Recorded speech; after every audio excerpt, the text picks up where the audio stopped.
think about Messy Church and how we grow disciples, we pray that your Holy Spirit would lead us in our thinking, in our discussion, and give us some fresh insights, we pray in Jesus' name. Amen. This is going to be very different from this morning, in that I hope this is going to be very chipping in and trying to learn from one another. But actually what's going to help me guide it through is if you could call out the questions and concerns that you've got about discipleship and Messy Church that you'd like addressed. Because you've been going about a year, haven't you? So your questions might... so I need to know what the questions you've got, because nationally there's a range of different questions being asked. And sometimes it's depending on how long people have been running Messy Church and what their experience of it has been, and so on. So,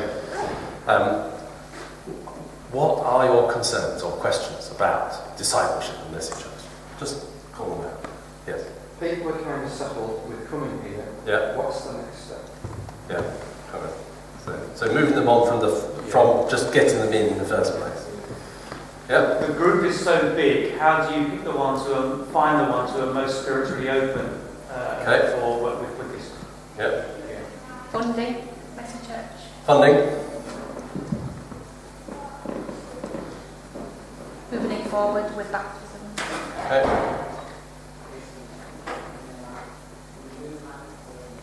I guess my question would be is how do you build a sustainable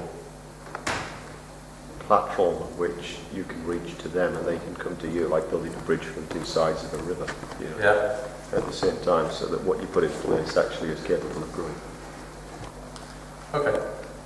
That probably keeps going there.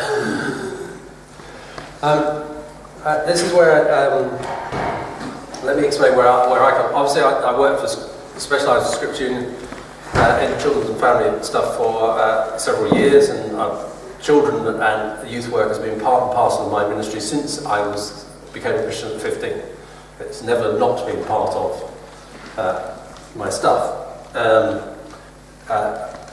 I wear one of the hats that I wear is advocate for children amongst the bishops of the Church of England, and which means I go every year. I spend a couple of days with all the diocesan children's work advisors on their annual conference.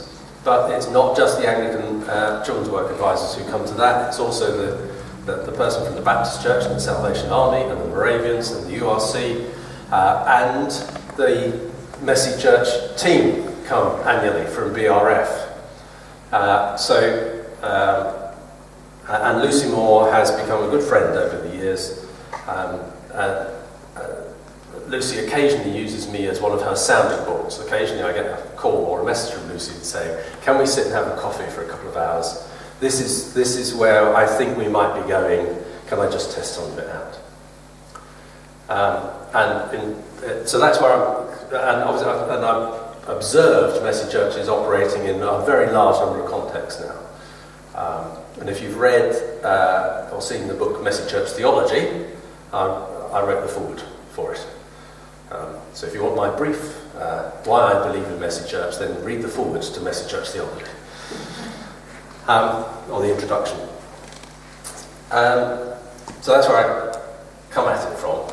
So what I hope I'm able to share is stories from different places, and some of the thinking that Lucy in particular has been trying to do 10 years into Messy Church. It's 10 years since she and her husband Paul started Messy Church in Cow Plain in Portsmouth. And as I'm sure you're aware, it began as an idea for how they might work with families on their estate in Cow Plain. They had no idea that the Spirit of God was going to catch this up, and it's now functioning in lots and lots of different nations. There's around about 2,000 Messy churches in this country alone.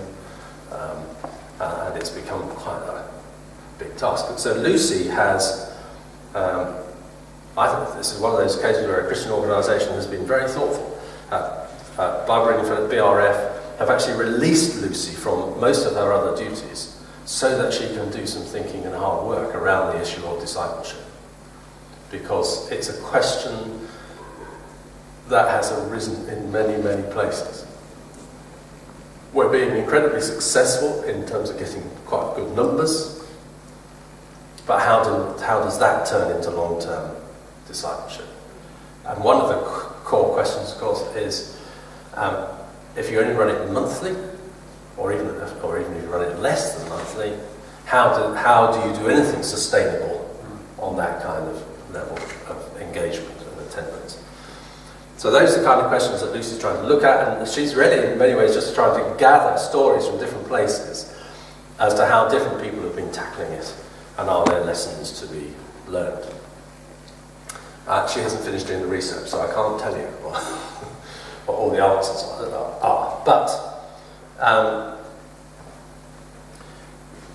undoubtedly, one of the questions, a year in, the whole thing about coming here and next step becomes quite so, because what some places who have been doing it now for several years have noticed is that they hold families for 3 or 4 years, then the children get that bit older and they're not holding them. And now their numbers are staying high because it's so good, they're attracting new people with their younger children in and so on. But so what's the disconnect that is not turning on? So a year in, I think I'd not say that your numbers are great, and there is a limit, of course, to how many you can sustain. I think you said, John, that 130 is all right, but 180 was a bit manic. Must be, yeah. So some places have made the decision on what is a safe number to operate with, and they've come at it largely from the angle of safety. The building size, the shape of the building, and so on. And so some have had to say, we cannot grow beyond this number because we're worried about the safety and security of everyone. We can't guarantee that if we get too big. That's quite a hard decision to make. But potentially, it does mean you can work, you know exactly who you're going to be working with over the next few months. Where that isn't always working is because you would have probably already found that people don't come every month. They'll come 1 month, and then they'll miss because it happens to clash with going to see grandparents, or there's a football match on telly, and they'll come the next month. So the number limit is not easy to handle. But it is one thing that some have had to ask that question. And obviously, that's a local decision that has to be made. But don't be afraid if you feel that that's what you need to do, of saying there is a limit to how many we can take. And I think different ones have done it differently. Some have actually got people to book in, so they're booked. And then when the numbers are filled, then you say, sorry, but we're full up. Do you want to go on the waiting list? And if a couple of days before we hear that X or Y isn't coming, then we'll send you a text to tell you that there is space. And book earlier for next month. Does that not bring up the concern though that you're turning people away from church? Absolutely. That is absolutely one of the concerns, which is why some have not gone that route. Because they don't want to give that impression. So that's a balancing act. At this stage, for most, I suspect, for many of the families you're dealing with, what next is stick with it. Nothing more magical than that. So stick with it and keep building the relationships with those families who are coming. And one of the questions I think the home team has to keep asking is, how are we building those relationships? So, without being too formalised about it, and if you're, I don't know if you're part of the team, Are there 2 or 3 men that every time you make sure you talk to those 2 or 3 guys, and that someone else makes sure, so that families are building relationships with at least 1 or 2 key people in the home team, and you're consciously aware of where you're building those relationships. And that part of that is, so when a difficulty arises in that family and they decide that church is the place that might be able to help them, you're the go-to person for them. That's one of the key things. So who's building relationships with whom through the whole process that's an important thing to decide. And I think in your first few months you're so busy just getting your heads around how we're going to make sure all this works that you probably don't have time to do that bit of thinking. But now maybe the time has come to do a bit of that.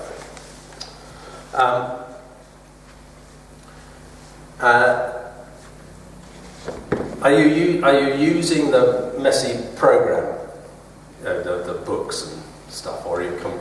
Yeah, we're using a mixture of the Messy Church books, the Messy Church magazines that have Right. recently come out, and then our own ideas, a whole mix of all of that. Yeah, so it's all of it. Because I think one of the other things about what next is quite a lot of the Messy churches that I've experienced have kind of only planned one ahead.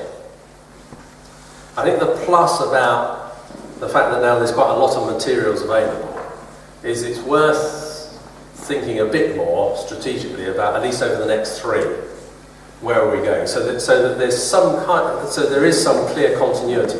This is what we did last time, this is what we're going to do now, this is what we're going to do next. So for those who do keep coming, we're building some kind of momentum in terms of what areas we're covering and so forth. Just like we think about that for preaching series and so on. So do the same. I'm not sure I'd plan a whole year ahead, because I think the whole thing about Messy Church is you never quite know where you might go next. One of the great in the Messy Church theology, John Drain has written a chapter entitled Messy Church Discipleship, and it's about 14-15 pages long, and it's worth reading the whole of it. But here's my summary: Messy Church Discipleship is messy. Or you can do it even shorter: discipleship is messy. And that's John's key theme, is that too often we have structured discipleship in a way which actually is not there in the Gospels, and is not there in the letters, and is not there in people's lives, but is in our systematic theologies. So stop thinking too linear in terms of how discipleship will grow and develop. Is really what John's on, and I think he's right. I think, and the reason for saying it is, just think back over your own life and your own discipleship. Has it really gone like that? I don't know about, mine has gone sometimes like that. More regularly, I think mine is like this. It's a spiral. But it's a spiral that also has ups and downs in it. So if that's true for our discipleship, why should we start imagining that for people coming through Messy Church it's going to be any different? So we should expect ups and downs. And this is the difficulty with only monthly, is even more so, because you haven't got consistency of input and consistency of support.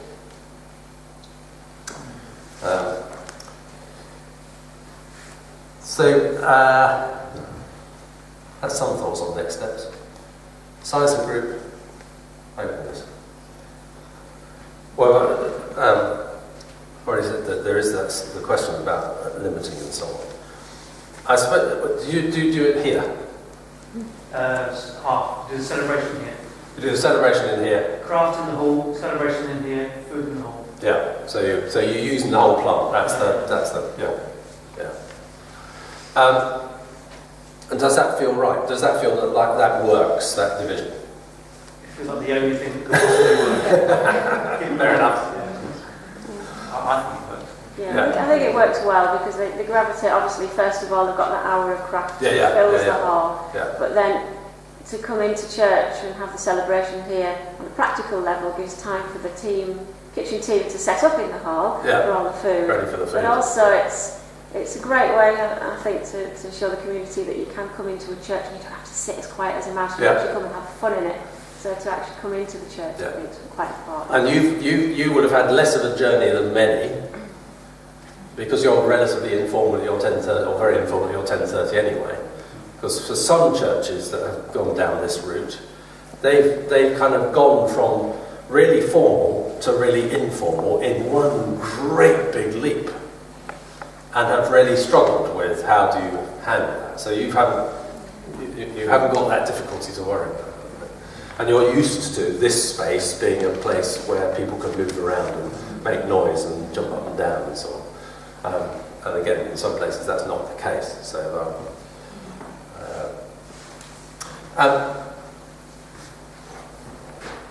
I'll come back to funding later.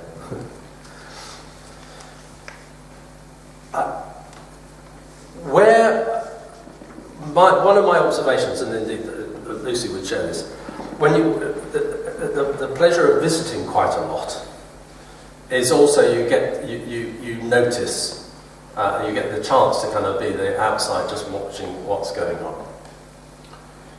And in some cases, what I have to say I've observed is actually rather a disconnect between what's happening in the craft and what then happens in the celebration. Whereas the logic of messy church is the celebration is very heavily connected with what you've done in the craft. So let me give you an example. This was actually a messy church which is very successful, has been going for a number of years, and has seen quite a number of people come to faith and go on into maturity. But this is a negative story about what I observed. They had a fantastic prayer activity which involved people using their imaginations and then cutting stuff out and making a fantastic... And by the end of it, there was this brilliant prayer banner. When it came to the celebration and prayers, this banner was nowhere to be seen. And after I went, what? I just could not believe what I thought. Yeah, you've been helping people to pray creatively. They've done it, and you haven't acknowledged in any way the creative prayer that's gone on. And in fact, on that instance, they dropped into a very churchy, formalised way of praying. So that was quite a start. So I think everything that happens in there needs to connect into here. Everything, in some way or another, because that's all about valuing what people have done. So not every last piece of craft is on. I'm not into kind of show and tell kind of stuff, but the content of the activities feeds into the content of the celebration. Now it feels like that's stating the obvious, but sadly my observation is that the obvious is not what's always being done. And it does, of course, mean that therefore you're having to, in the planning, and this is where a lot of the materials are brilliant, is that you plan the whole so that you know how all of that's each is going to feed into the other. And this is actually the same place. What was very good in that was that the person leading it really did offer one or two very clear ideas about how the families could take away what they had done and use it at home. And this is one of the things that Lucy and the team are working on a lot more. is how do you help people take messy church home? Not in the sense of you take the craft that you've made home, but how do, if you've done some creative praying here, how might you do it round the breakfast table or before you go to bed at night? And one of the bits of What Next is thinking through helping the families take it out and actually go away and have ways of doing things in the home. And point out to them, you don't have to have messy church, you can do it at home. So things like if you have a Bible reading and you use 2 or 3 voices, you could do that at home. Because people don't make the connections. So we have to help them make the connections. I think the next phase of publications from Messy may well be a lot more of stuff that people can almost take away with them and do at home over the next, before next Messy Church, once a week at home. Why don't you? And you'd have ideas from what had been done. But you don't have to wait for people to do that. You can think about it. Now that's a bit more work. But one of the questions about What Next is this gap of a month.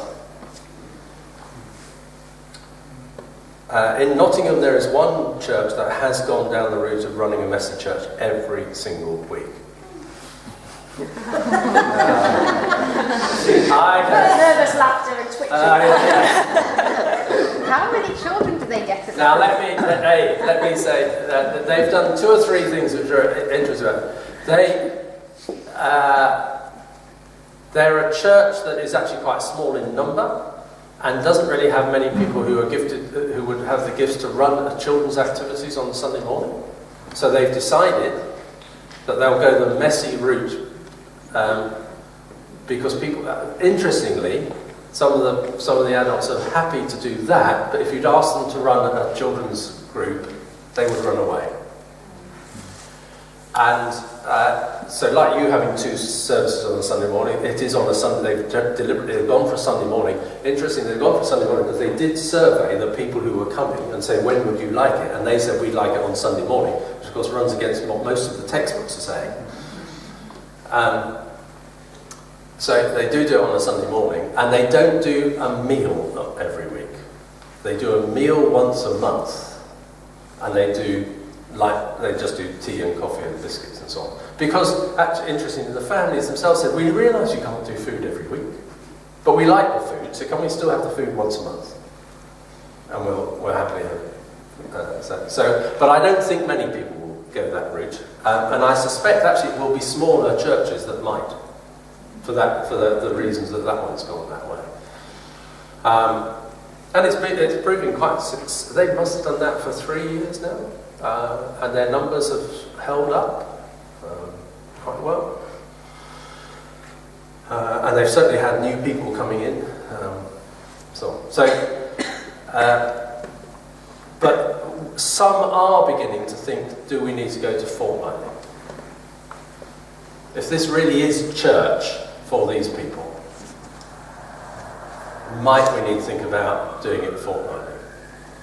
Now that might, in some instances, address the numbers issue, because a lot of people will still only come every other one, but they're spreading the load over 2 weeks. But on top of everything else you're doing, that probably is more than you can handle.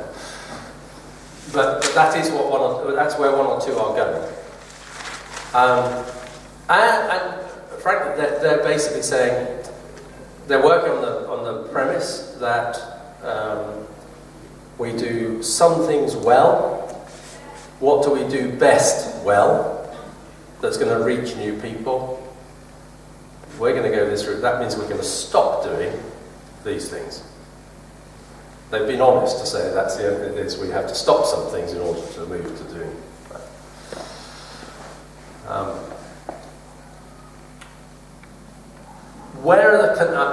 this is just, I'm throwing out a question. Where's the connections with your toddler work and so on into Messenger and so on? Can you make connections between other things that you're doing in which you may have contact with the families who come to Messy Church, that somehow you make connections between them? That's one of the other bits that is being explored. Some of the harder questions, that those who've been going on a bit longer, and you are around things like baptisms and confirmations and communion. So, this is me. I largely think that if Messy Church is where people have been, that's their church, and that's where they've come to faith, and that's where they're requesting baptism, that's where the baptism should take place. Now that may or may not be practical, but it seems to me that's a logical thing. This is the family that I feel part of, and baptism is about joining the family. That's what I do. I haven't yet been asked to do a messy confirmation, but I'm longing for someone to ask me. Because I do have one or two colleagues who have now done messy confirmations on the same grounds, that these people have come to faith here. This is where their faith has been nurtured. This is where they want to publicly affirm their faith in Christ. So why not do it in that context? So I think we'll see a growth in messy baptisms in the future. The new baptism initiative, which is coming to General Synod this summer, will make that easier to do within the liturgical structure, but you could do it quite happily within the context. Where that's happened is that entire session has been done around a theme that's connected with baptism, for obvious reasons. And then within the context of the celebration, the baptism has happened. But everybody knows what's going on, because actually they've been doing stuff about water or about new life or about light or whatever, taking one of those themes in the activities. And the same would be true, the logic would be the same for a confirmation. You wouldn't suddenly say, we're not doing any of the craft and stuff today. You'd still do it all. And then the bishop would have to get his hands dirty making handprints.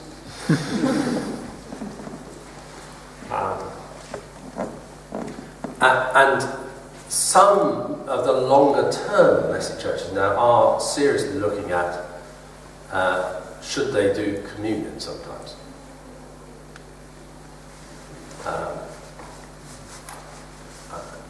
And I honestly don't know the answers to where any of them really have got to. I just know some of them are asking the question. What I do is when I was Bishop of Southampton, down on the south coast, Milford-on-Sea, before Messy Church, they were running a parallel service in the church hall at the same time as something going on. And that's where all the new people were going. And they had exactly the same questions, and they had certainly moved to. So in that context, I did baptism and I did confirmation. But they had started doing occasional communions. But that was a fortnightly event rather than a monthly event, so it was slightly easier so you could tell people this is what's going to happen.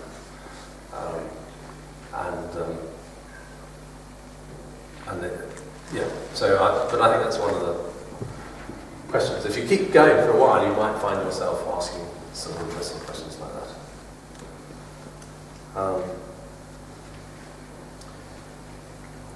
For me, most of the most successful messy churches are the ones who are doing visiting in between. It's a very easy thing, it's a very obvious thing to say.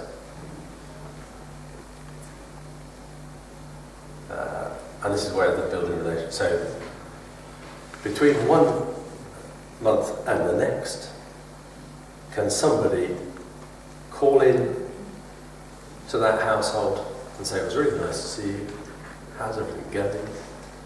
Nothing other than just going to befriend.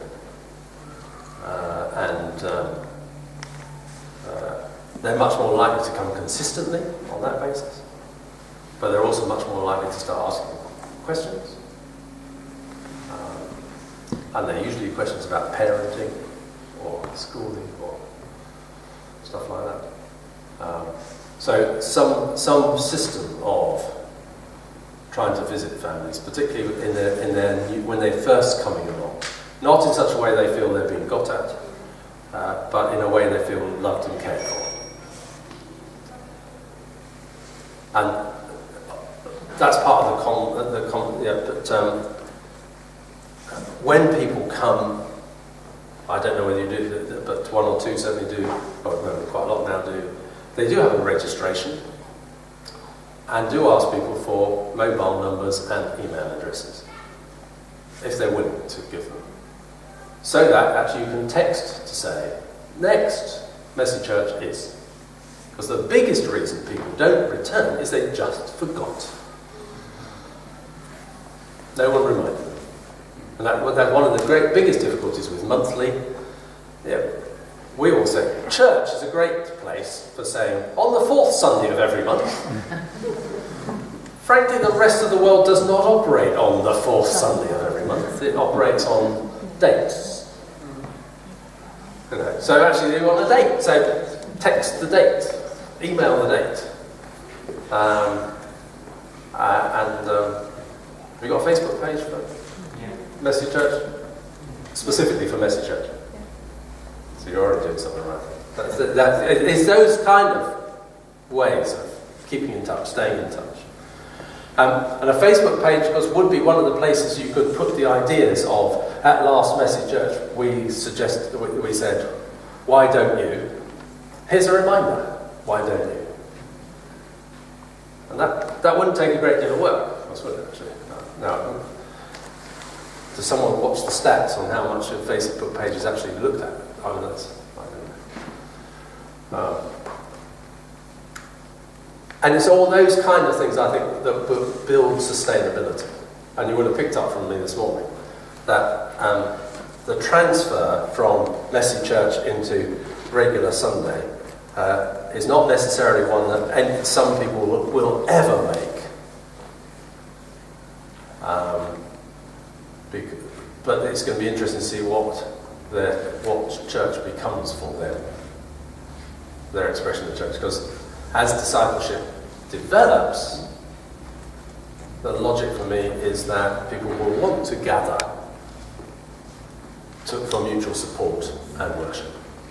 And we'll find that once a month really isn't enough. It doesn't sustain me. So that's where actually coming into regular stuff may be where it happens. But it might be that other forms of church will emerge.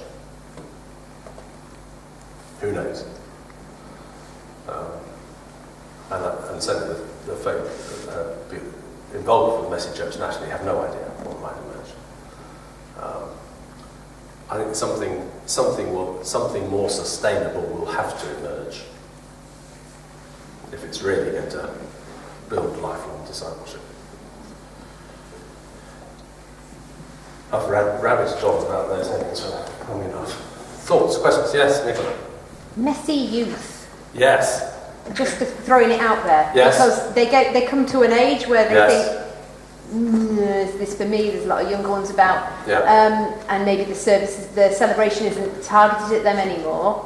And at the moment, when that happens, they become helpers. Yeah. But those tend to be kids that are already churched, if that makes Right. sense. We've Yeah. not seen somebody whose church is messy make that step. Yeah, you're only a year in though. So. Well, yeah. But what are other churches doing about it? Are they going down the Messy Youth line, or are they doing something new? No, What's happening? the whole thing about engaging them in taking responsibility. That's the key thing that most have gone down that route, and say you feel too old to do and there's always that kind of grey area. It depends on the age of the child and the background of the child, but somewhere between 10 and 13 or 14, depending on the child, where they feel far too old to be doing all this stuff, but actually they don't really want to stop doing it. So they want the excuse to be the helper, so they can still do it. That's one bit. For others, it really is, I am far too old and I'm far too mature for doing all this stuff and I don't want to do it. So then you have to find other avenues for giving them responsibility. So don't ask them to do the craft, but maybe to do the food, or maybe to do car parking, or maybe to do something else. There are some spin-offs from Messy Church which have picked up on kind of other activity stuff. So Sweaty Church exists now. Sweaty Church, which openly admits it's kind of a slight variant, and it is openly targeted particularly at boys, but it's much more games and skills based. And I think one of my slight critiques of Messy Church at the moment is that it is so craft based and activity based that it hasn't necessarily broadened out in the range of potential things that could be happening while it's going on. So if you need someone who would do, I couldn't do this, but why not have someone who's really into mechanics and making mechanical things and making them work? Why not have mechanical workshops? You might only get a small number who do it, but perhaps that's it. So think about potential broadening the range of activities which take place.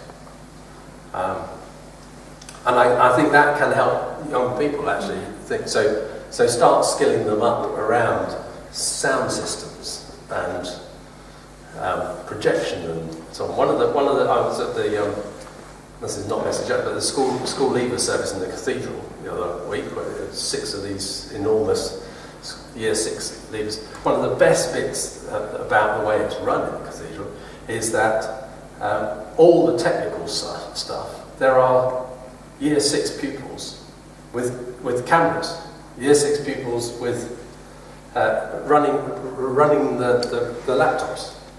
So actually, they run them better than most of the adults. So what would you like to do? It really, I think, sitting down with some of the youngsters as they grow and say, what would you like to do? And that's true of not just a Messy Church. That's true of all church.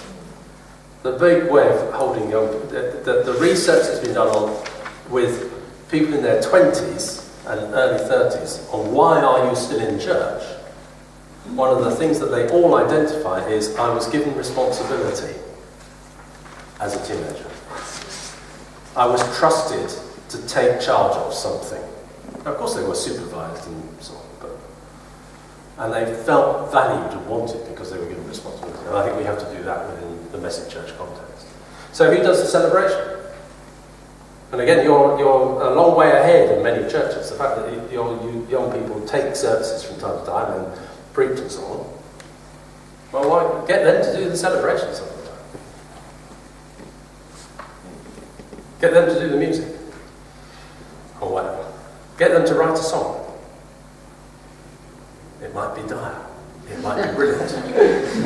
But then some of the ones written by well-known writers sometimes are, frankly, dire. Unfortunately, die fairly quickly. And you have to remind ourselves that the Wesleys wrote about 7,000 hymns, of which about 100 are still sung. And the reason that those 100 are sung is because they're the best.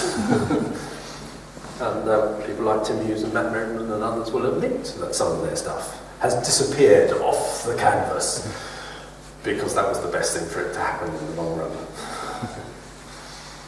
And yeah, right, so does that help? That's it. Yeah. With the families that we get, they come and they see that we have crafts, we have tea, we come in here, we celebrate. At what point, if they don't already pick up on it, do we start saying that this is their church? as opposed to the coming for an amendment? I think, Or should we be actually saying that from the start? I think you do that from the start, really. That just in the language you use, you talk about it as your church, our church. This is, or your church, because our church could be misunderstood as it's not ours, it's ours. So it is our church, or it is your church as much as anybody else's church. So I think that language needs to be there all the way through, really. And helping people understand that church is, it's a building in which we worship and which we learn and so on. The church really is about all the people. That's helping people understand that as well. So how do we incorporate that into getting them to start owning their church? I think they just, in time, they will. One of the oddities about the English and churches is how many people, if you go out and knock on your doors as you do, the number of people who will talk about this as their church, who never ever come into it, because there is something in the English psyche. It is somewhat unique, we're told, in the world, where people feel that it's their church, which is why they rise up against the disposal of a church building when they've never been in it for donkey's years. It's really, it's weird. So I think you'll find that many of them will feel it's theirs already. Some won't. So I think you have to help them realise it's theirs too. And one of the pluses, of course, is because of the amount you do, community-wise, a lot of people will feel it's part of theirs already. You couldn't do this because of where the kitchen is. But it would be quite interesting to almost reverse stuff once or twice and say, well, we'll do all the craft in here and we'll celebrate in there. But you'd have difficulty on the food front on that one. But that, just to try and get across to the people who are used to going in there for events, that this space is, in that sense, no different from that. I never quite got around to it as a vicar, but I nearly did. I wanted to take all the adults out to the service one day and leave the children in the church. Well, the adults were. You've done, and it was just to be a deliberate act to get across to the adults. How does it feel? Anyway. Right. Yes? Have any of the churches that have gone down this route try to incorporate some sort of like alpha light as a means of reaching yes, parents? Some have. Some have run, not even alpha light. They've just used alpha and they've invited people from Messy Church to go on the very simple basis of, do you want to find out a bit more? Where I think there's a bit of a challenge sometimes to people who've gone that route is, do you run alpha in such a way, which is why alpha light might be a good idea, in such a way that it doesn't feel completely alien from what they're used to in Messy Church? So how do you run alpha in a more interactive way? Because one of the reasons a lot of adults like Messy Church is because they're being allowed to express themselves spiritually through doing things, rather than having to think about it, or even stand up, if I dare say, stand up and sing. I know loads of people who hate singing. So to ask them to come in and what? So I think how the alpha is done does have to be thought through quite carefully. But because the obvious connections are food, engaging in it, and having the opportunity to take part. So it might just be the simple things like, as my wife taught me this, Rosemary taught me this. I went. This was on leading a retreat, and she really struggles with sitting listening to anybody talking for very long. She would be asleep by now.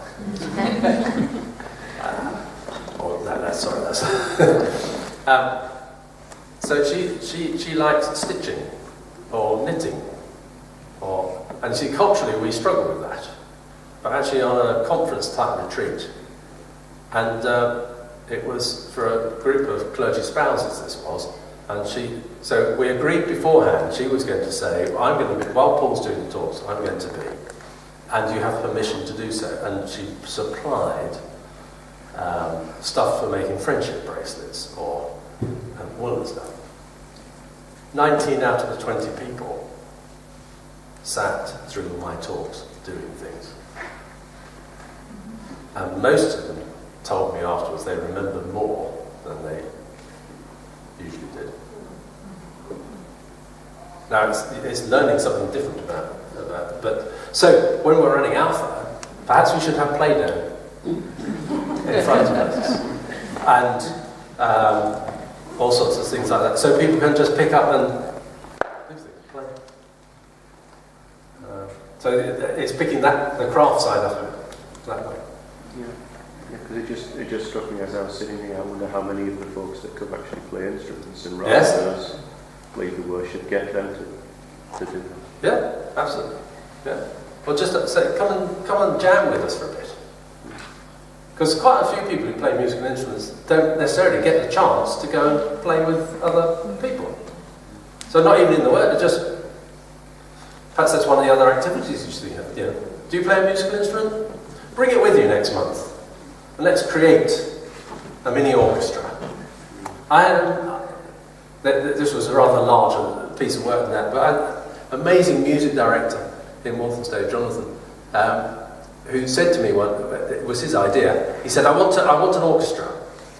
Yes, Jonathan. And he said, and this is the deal. If anybody plays any instrument to any level, I want them in the orchestra. I said, did you just say what I think you said? That I, who can only play one note, could be in it? And he said, you don't play that one note regularly, no. But the 5-year-old who's just learning the recorder, yes. And this is why it was a big piece of work. People signed up. He then wrote a part for every single person to the level that they were able to play. And then got them all together. It was the most amazing experience, worshipping, singing Psalm 100, praise him on the trumpet and psaltery now. That's what he deliberately used that. It was stonking, because we did have 5 and 6-year-olds who could only play 1 or 2 notes, who knew they were sat next to somebody who played in a national orchestra. And this 5-year-old said, I played with. So sorry, I meandered there, but so I think, yeah, bring your musical instruments. Let's have a jam session around one of the songs that we're going to sing later. Yeah, why not? Yeah. What about recruiting from the mums and dads that come with their children and bring them into the kind of set up leadership?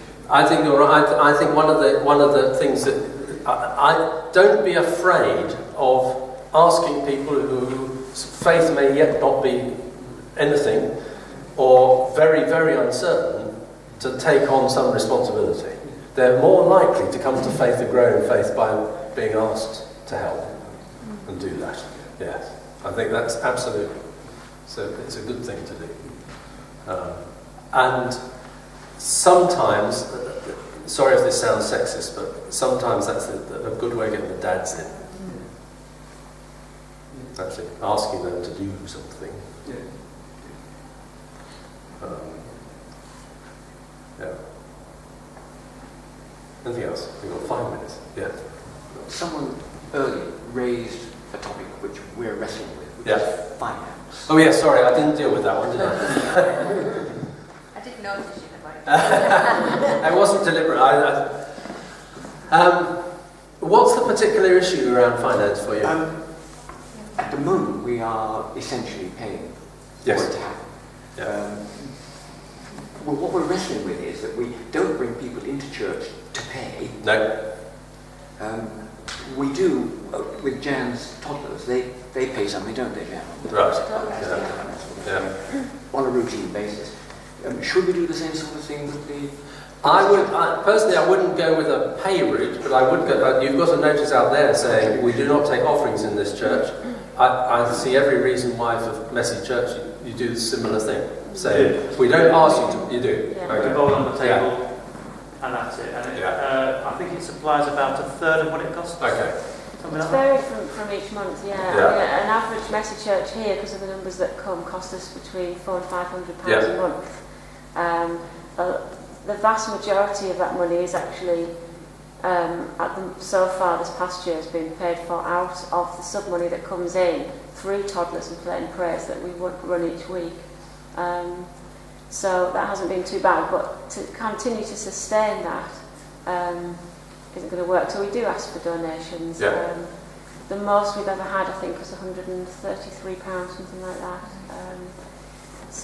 And it's a really tricky one. It's one we've talked about quite a bit, because I get the impression that most Messy churches do just that and keep it to a donation basis. Yeah, what's your thoughts on all that? I think that's what most do, and that's where I would stick.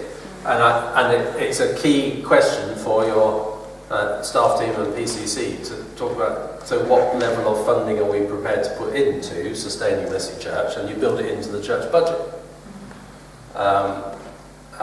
as part of your youth and children and family.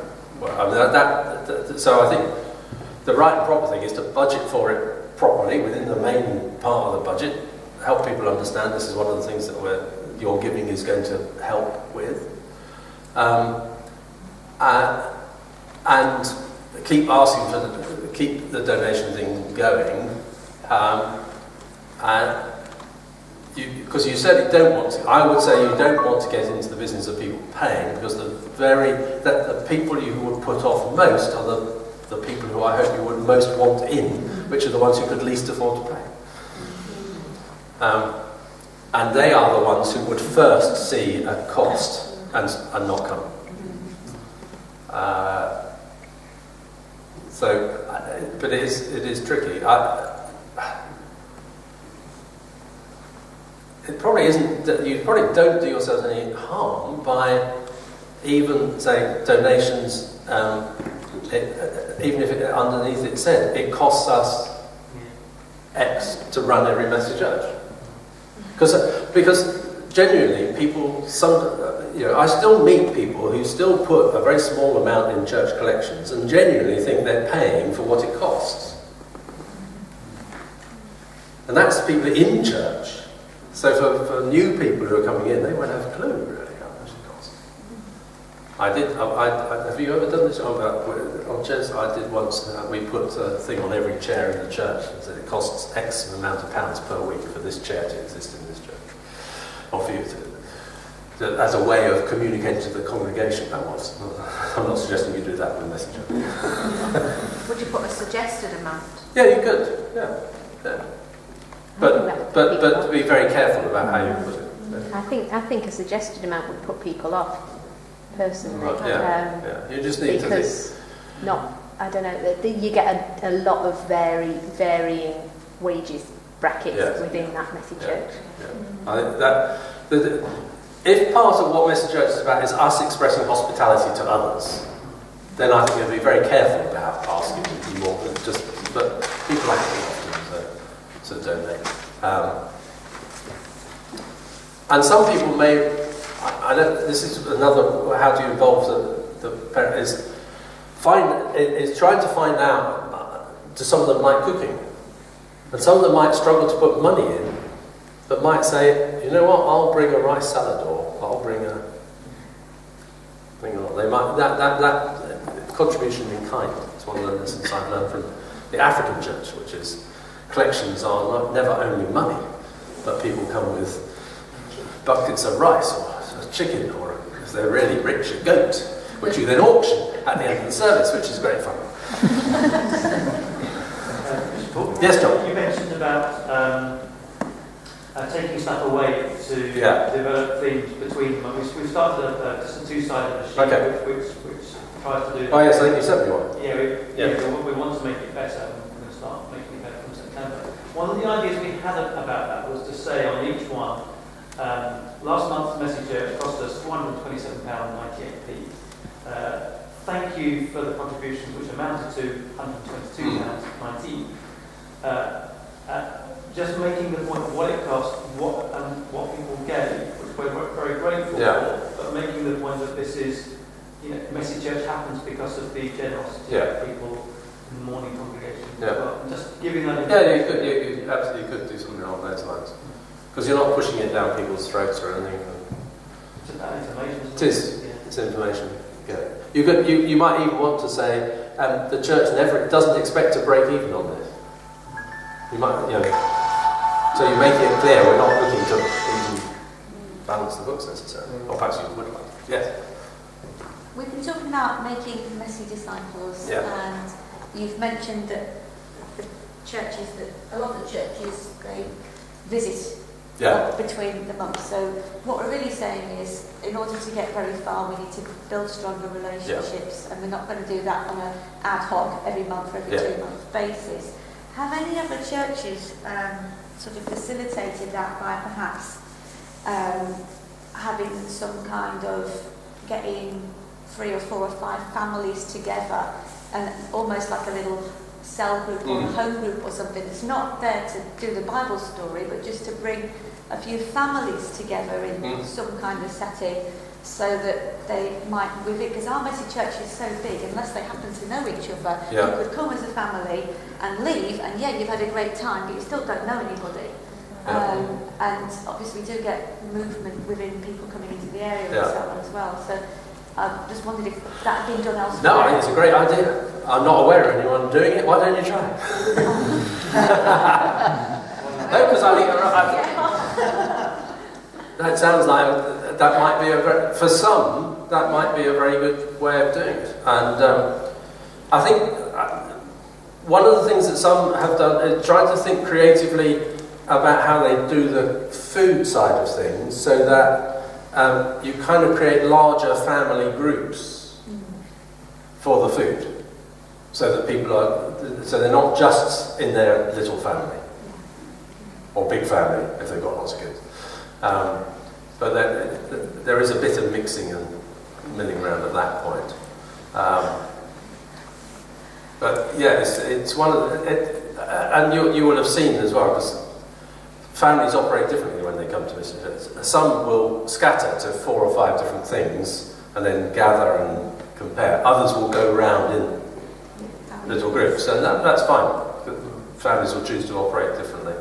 But if they go around in that little group, then they're even less likely actually to make any connections with other people. Whereas if they scatter, they're almost guaranteed they've got to talk to other people around them and so on. One of my favourites, it's in the Messy Church Theology book, I tell the story of a 90-year-old who had been in church all her life, she can't remember ever not being in church, who at the Messy Church sat and said, "This is the best church of my life." Which I think it's a fantastic little testimony to what that, and I said, and she didn't engage in doing anything, she just went, because she just loved watching everything that was going on. And the occasional child would go over and talk to her. And she stayed for food and stuff like that. And I said to her, she said, "It's the most fun church I've ever had." And for a lot of my life, church wasn't fun, and it wasn't allowed to be fun. And I always thought it should be. And she said, "And it's the friendliest church I've ever had." And that's church, and she had been part of that particular church for much of her life as well. So, and that's a fantastic testimony for what it's doing for people who are lifelong church members, as well as for new people. And she had a real sense of hope for the future of her church because of the new people she saw coming in. Well, it feels a bit random, but I hope that's helped think a bit through together I guess just me being here and actually the catalyst has helped you have a bit of a conversation. Yeah. So,